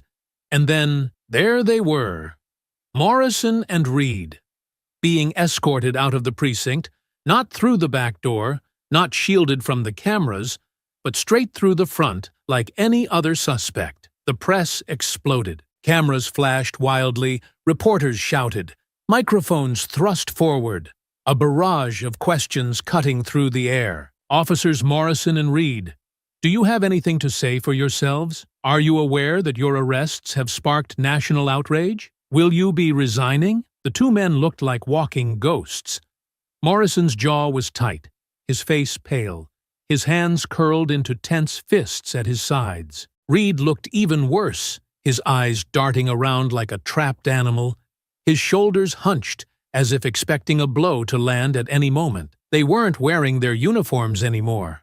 No badges, no protection, just two men in cheap suits, caught in the wreckage of their own destruction. Jamal crossed his arms, his eyes narrowing slightly as he watched them, absorbing every flicker of panic, every ounce of desperation bleeding through their carefully constructed facades. And then Morrison looked at him. It was brief, just a second, maybe less. But in that second, Jamal saw it, the full weight of realization crashing down, the understanding that there was no getting out of this. Jamal lifted his chin slightly, his expression unreadable, but his silence said everything. You did this to yourselves. Morrison turned away sharply, his face twisting, his shoulders locking like a man trying to hold back the inevitable. Reed kept walking, head down, feet moving too fast, like he just wanted to disappear. Jamal exhaled slowly, letting the moment settle deep into his bones, letting it solidify as the first real consequence of their actions took shape. But this was only the beginning, because the media wasn't letting this go, because the world had seen it, because the video had been replayed on every news station, dissected in articles, analyzed by legal experts, debated by politicians, condemned by activists, supported by protesters. And now? Now there was a disciplinary hearing waiting for them. And after that, a courtroom.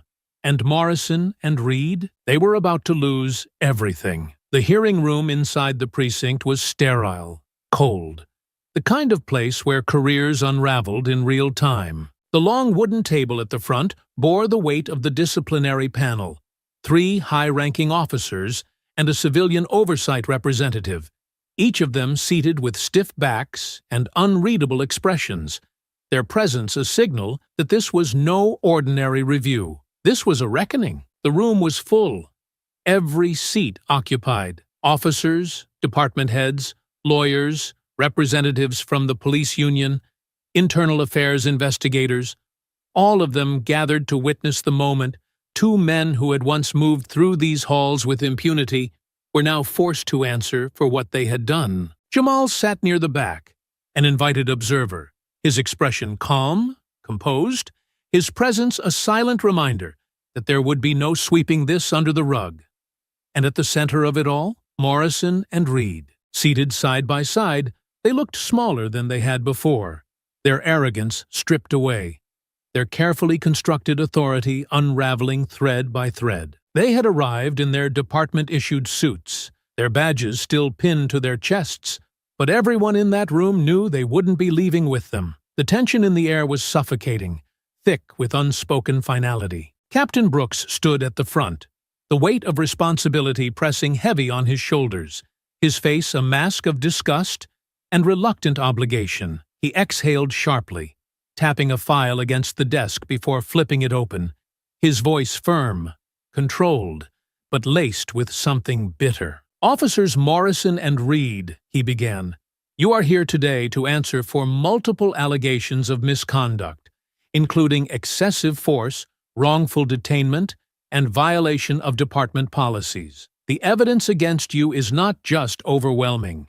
It is irrefutable. We have video footage, witness statements, and undeniable proof of the abuse of your authority." Morrison stared straight ahead, his jaw locked so tight it looked as if his teeth might crack. Reed sat just as rigid, but his hands were restless, his fingers twitching against the table like he was resisting the urge to speak, to argue, to fight back. Brooks didn't stop. "This is not just about one incident," he continued. "This is about a pattern of behavior that has now come to light because of your actions." He lifted a document, flipping through it before tossing it onto the table in front of them. "Your complaint records have been reviewed. Multiple reports of racial profiling, unnecessary escalation, improper searches, and excessive force, all buried under layers of internal protections." The room was silent. "Tell me something," Brooks muttered, his voice low, sharp, cutting. "Did you even think for a second about what you were doing when you pulled him over again? Or was it just so normal to you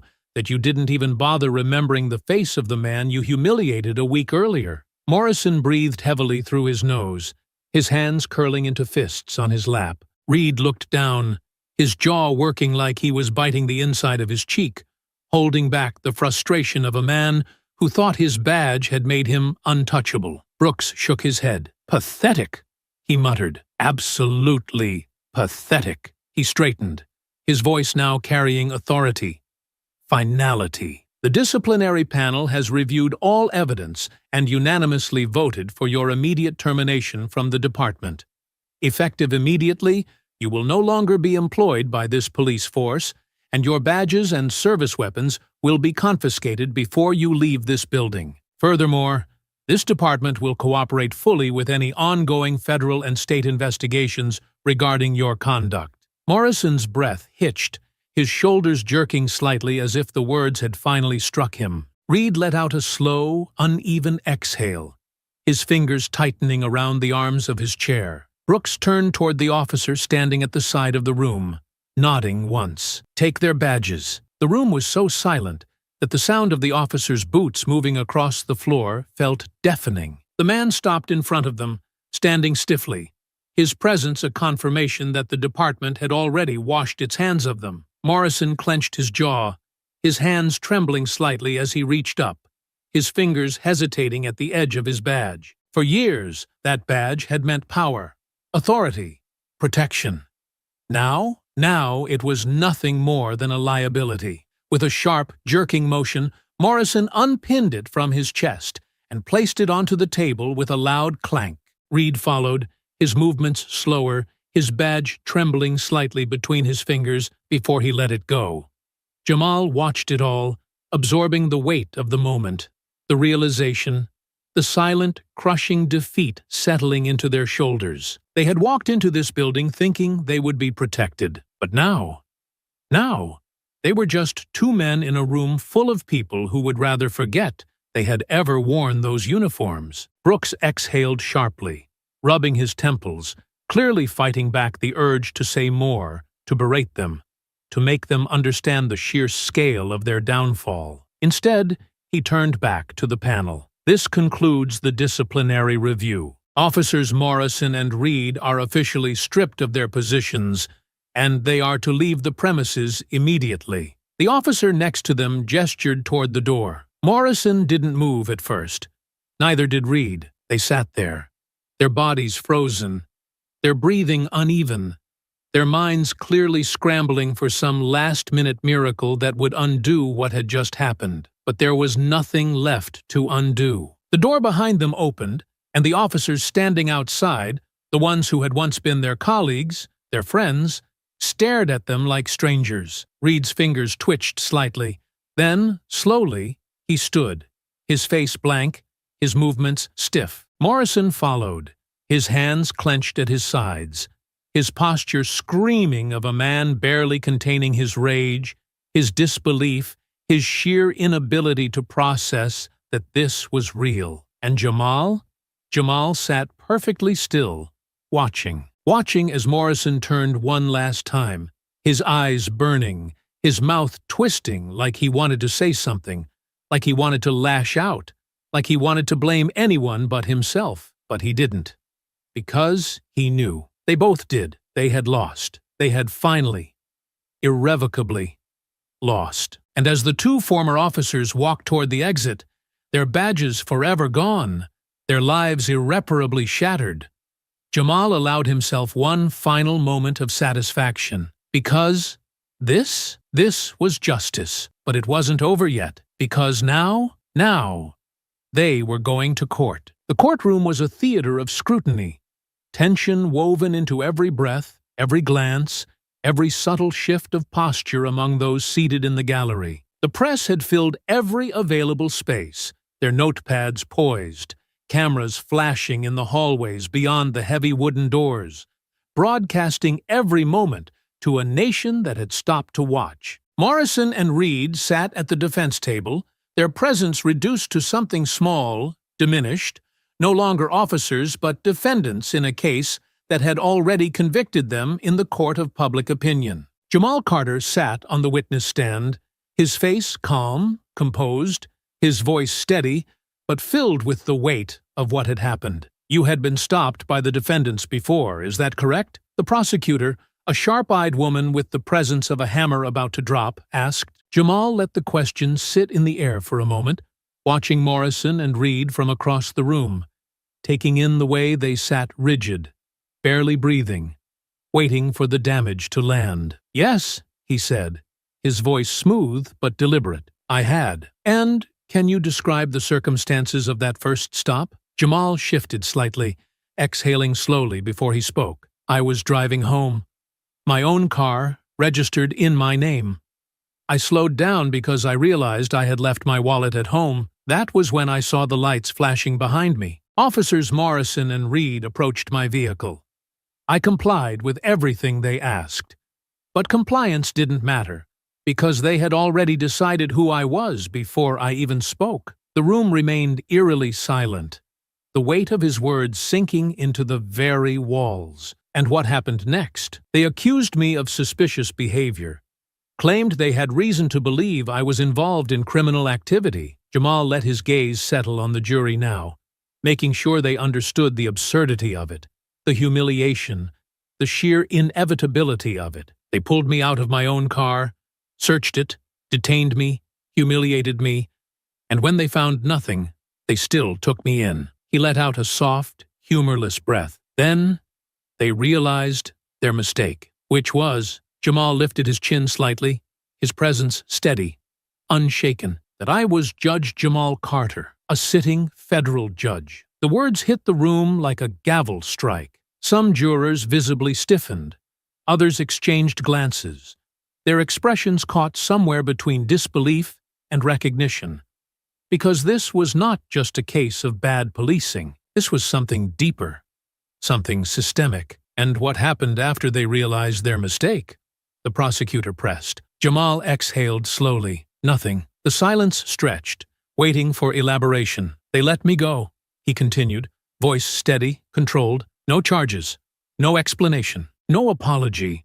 And he hesitated briefly, then shook his head. I let it go too.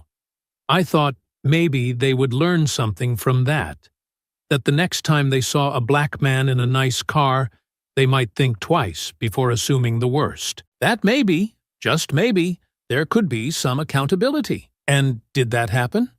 Jamal let out a sharp laugh, not amused, but bitter, exhausted. No, he said simply. Why not? Jamal turned his gaze toward Morrison and Reed again, watching as they shifted, as the weight of it all pressed into their shoulders. Because a week later, they pulled me over again, only this time they didn't recognize me. He let the words sink in, watching the jury take it in, process the sheer absurdity of it. Same officers, different car, same pattern. His voice was sharper now, each word edged with something heavy. They accused me of stealing my own rental. They didn't ask for clarification.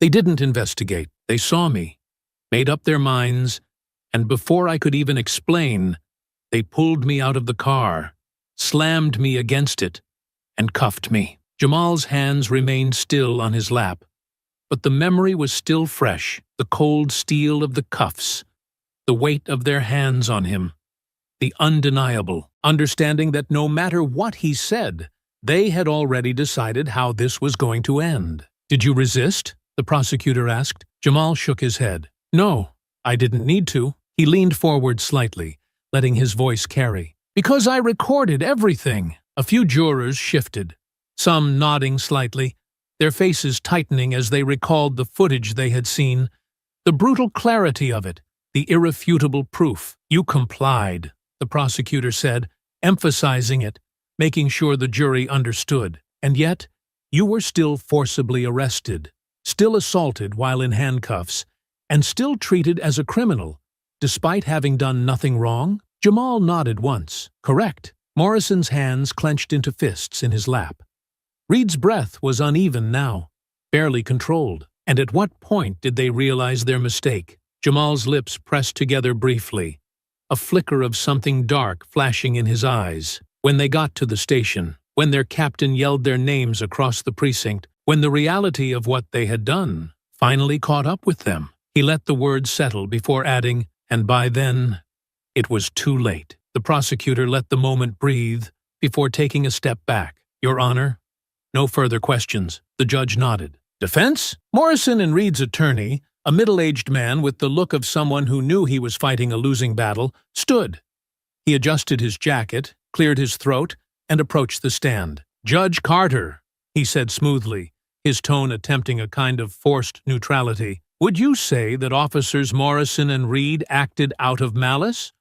Or was this simply a tragic misunderstanding?" Jamal's brow lifted slightly, the question almost laughable. "Misunderstanding," he repeated, voice calm but sharp. "Counselor, I was stopped twice by the same officers within the span of a week. I was detained, humiliated, and assaulted, without cause, on 2 separate occasions. Once they knew who I was, they let me go. But when they didn't recognize me, they assumed I was a criminal. So, tell me, what exactly was misunderstood?" A murmur rippled through the gallery, low but unmistakable. The defense attorney pressed his lips together, regrouping. "Would you say the officers were simply following standard procedure?" Jamal's eyes darkened slightly. "Standard procedure does not include punching a restrained man in the face," he said coolly. "Standard procedure does not include fabricating a reason for a stop after the fact. Standard procedure does not include assuming guilt before an ID is even checked." He leaned forward slightly, his voice unwavering. "So, no, Counselor, this was not standard procedure. This was racism." A sharp inhale from someone in the gallery. The defense attorney hesitated, then sighed, rubbing the back of his neck. "No further questions." Jamal leaned back slightly, watching as Morrison and Reed finally, fully absorbed the weight of what had just happened. Their own lawyer had given up, and this was just the beginning, because soon the jury would decide their fate, and this time the law would not be on their side. Morrison and Reed sat at the defense table, their once confident postures now rigid, their expressions frozen somewhere between barely contained panic and forced control. They had spent their careers believing they were untouchable, that the law would always bend in their favor, that they would always be the ones sitting in judgment rather than the ones being judged. But now, stripped of their badges, their authority, their certainty, they sat before a jury that had seen every damning second of footage, that had heard every brutal detail laid out with cold, unflinching precision, and they knew the tide had turned against them. The defense attorney, an older man with sharp, calculating eyes and a voice that had likely persuaded juries in the past, stood from his chair, buttoning his jacket with slow, practiced movements, projecting the kind of confidence that suggested there was still a battle to be fought, still a narrative to be reshaped, still a way out if only they could make the jury see what they wanted them to see. He exhaled slowly, stepping toward the witness stand where Morrison now sat, his face carefully composed, though his fingers twitched slightly where they rested on the table in front of him, a small tell that betrayed the storm roiling beneath the surface. "Officer Morrison," the attorney began, his voice smooth, measured, carefully neutral, "you and Officer Reed have been accused of racially profiling and wrongfully detaining the plaintiff, Judge Jamal Carter.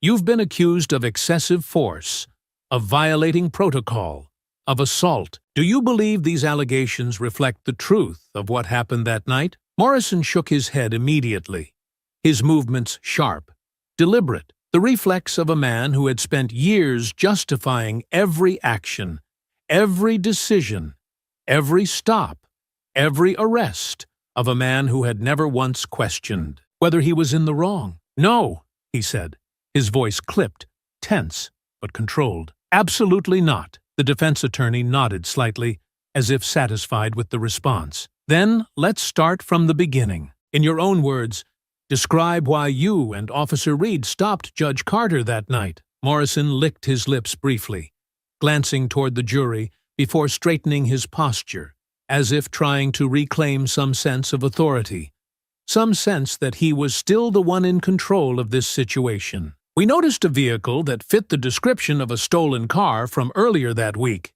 he said, his tone carefully even, as though he were explaining something routine, something reasonable, something any good officer would have done. "It was a high-end rental, no plates visible from our angle.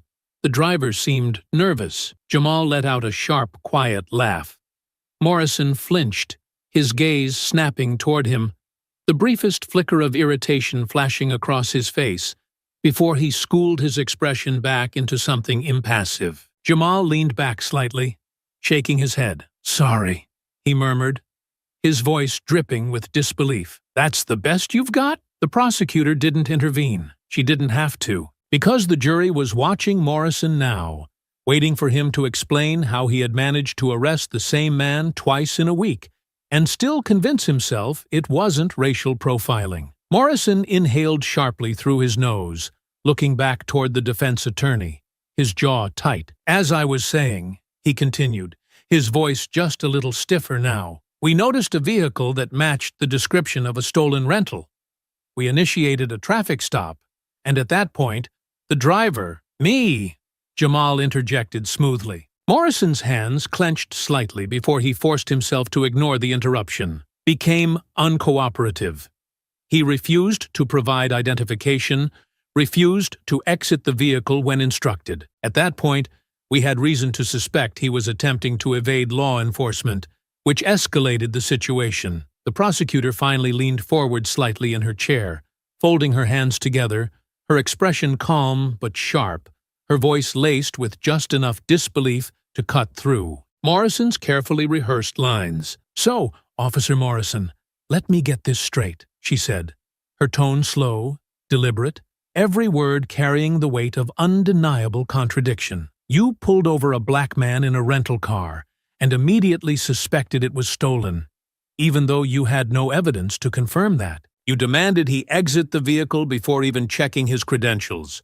And when he asked why he was being stopped, you considered that, what, exactly, suspicious behavior?" Morrison's jaw twitched, his hands flexing slightly before settling once more. "We followed standard procedure." The prosecutor let the words sit in the air for a moment, let the sheer audacity of them stretch between them before she nodded slowly, her gaze steady. "Standard procedure." She turned toward the jury, letting the phrase linger, letting them think about what those words really meant, about what they had seen in the video, about the punches thrown, the bruises left, the rage behind every shove, every insult. Then she turned back to Morrison. "Tell me, Officer Morrison, what part of standard procedure involves telling a restrained man that he's a nobody?" Morrison stiffened.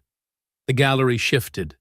The quiet weight of the moment palpable, unrelenting. "You think we remember every little thing that happens during an arrest?"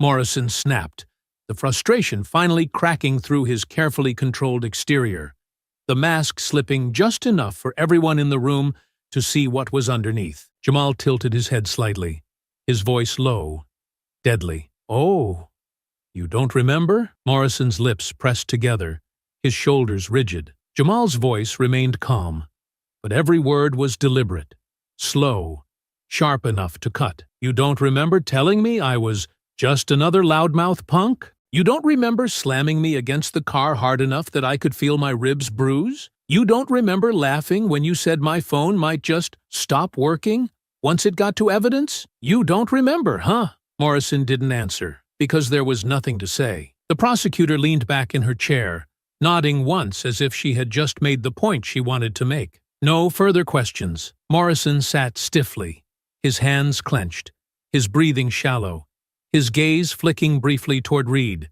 who looked just as pale, just as shaken, just as lost. The judge turned toward the defense attorney. "Would you like to call Officer Reed to testify?" A long pause. The attorney looked at Reed.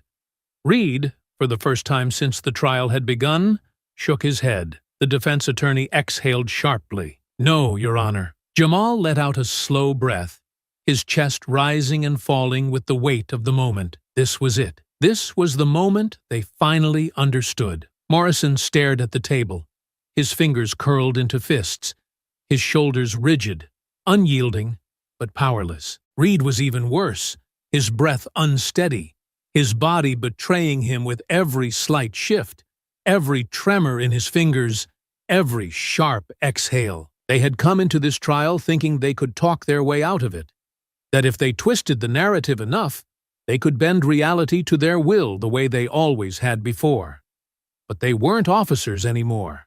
They were defendants, and soon the jury would decide exactly what that meant. The air in the courtroom was thick, heavy with anticipation, a kind of stillness that only came when something monumental was about to happen. The jury had been deliberating for hours, and though the wait had been expected, the tension had remained unbroken, stretching across the room like an unspoken weight, pressing down on every person seated within. The reporters had long since stopped whispering, their notepads filled with speculation, their cameras trained on the double doors at the back of the room, waiting for the moment they would swing open and signal the final chapter of this trial. The gallery, packed with members of the public who had followed the case with unwavering attention, sat silent, their eyes locked on the empty jury box, their hands gripping the arms of their seats, as though bracing for the moment the scales would finally tip. At the defense table,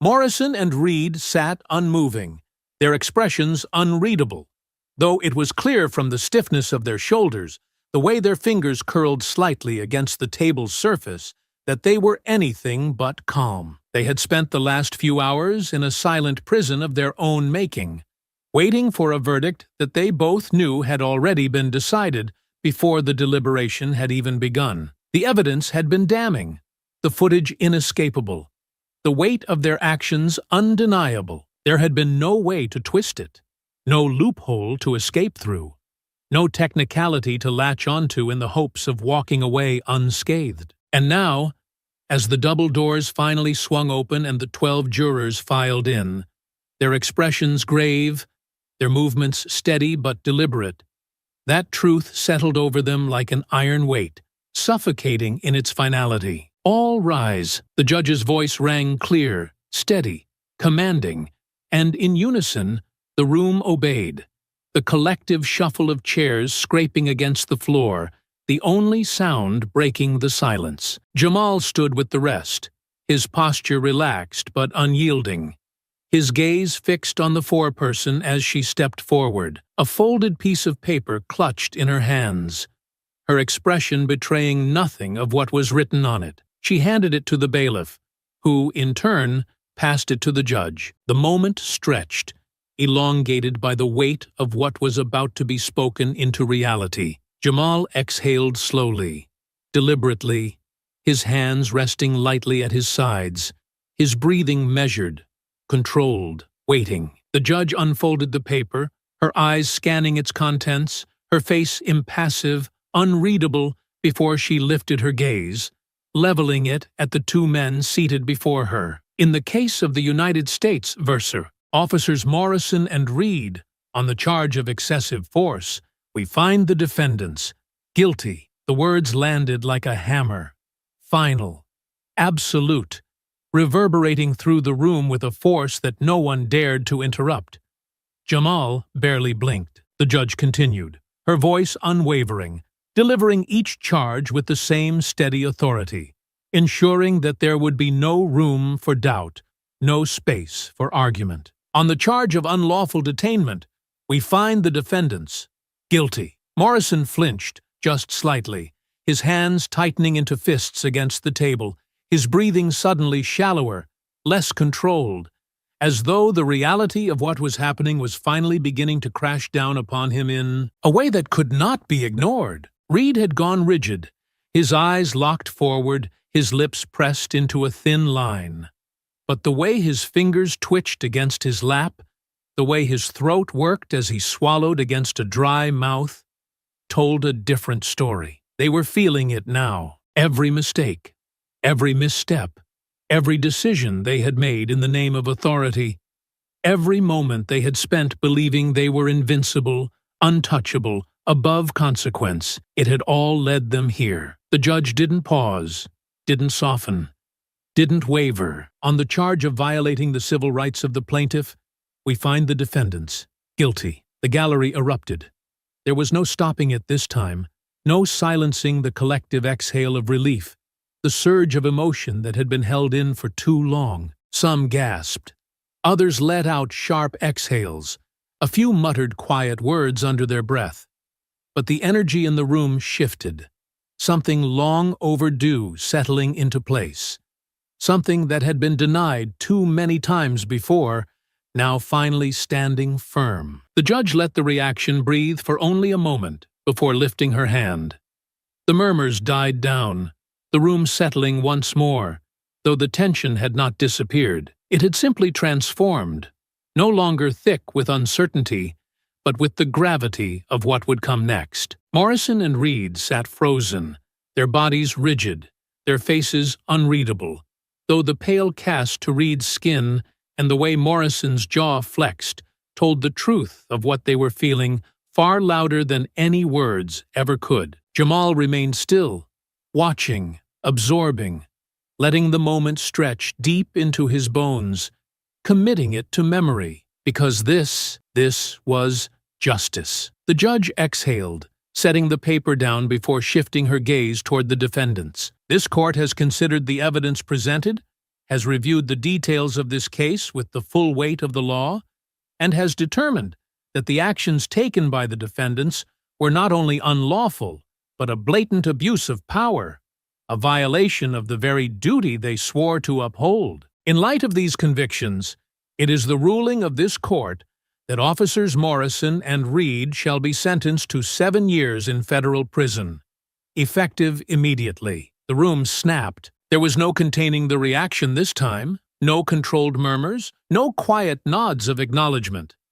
This was a moment in history, and everyone present knew it. Morrison let out a sharp breath, his hands slamming onto the table, his face contorting in disbelief, his mouth opening like he wanted to argue, to protest, to deny, but there was nothing left to say. Reed looked even worse, his expression shell-shocked, his eyes darting wildly as though looking for an exit, a lifeline, a way to undo what had just happened.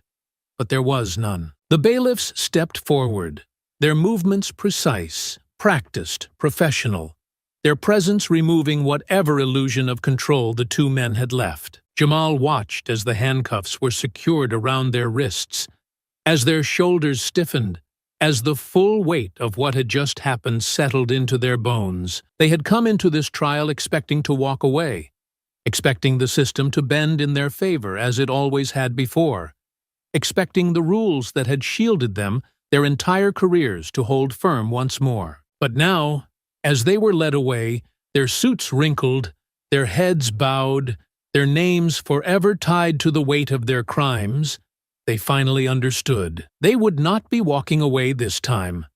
There would be no escaping it, no undoing it, no quiet reassignment, no career to return to. They were finished, and Jamal, standing at the edge of the room, his shoulders relaxed, his breath steady, finally felt free. This was not the end of the fight.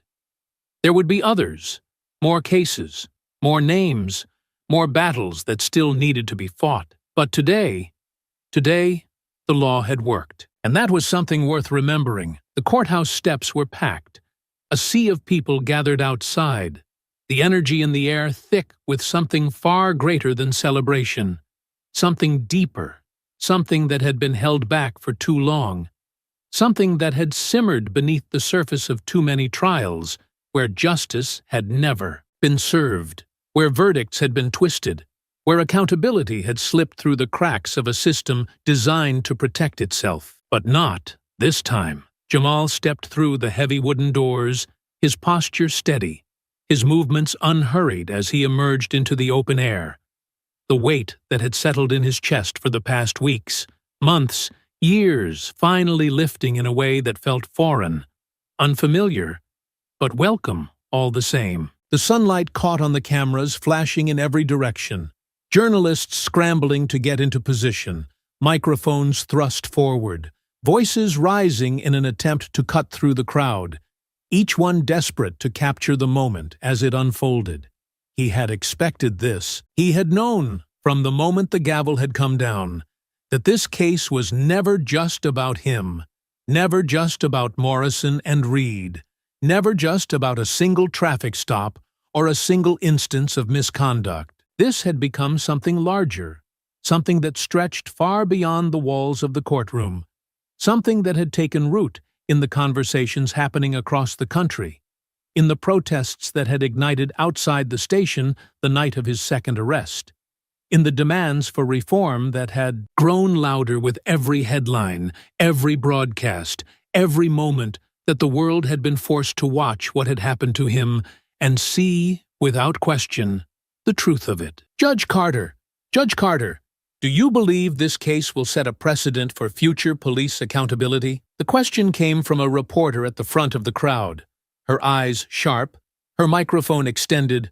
waiting for a response. Others echoed similar inquiries, overlapping voices pushing for answers, eager to frame this as something definitive, as if a single case could dismantle what had been built over centuries. Jamal exhaled, his lips pressing together briefly before he stepped forward, his voice calm but carrying the full weight of what he knew needed to be said. "This verdict is a step," he said, his gaze moving over the gathered press, his words measured, deliberate. "It is a victory in this case, for this moment, for this truth that could not be ignored.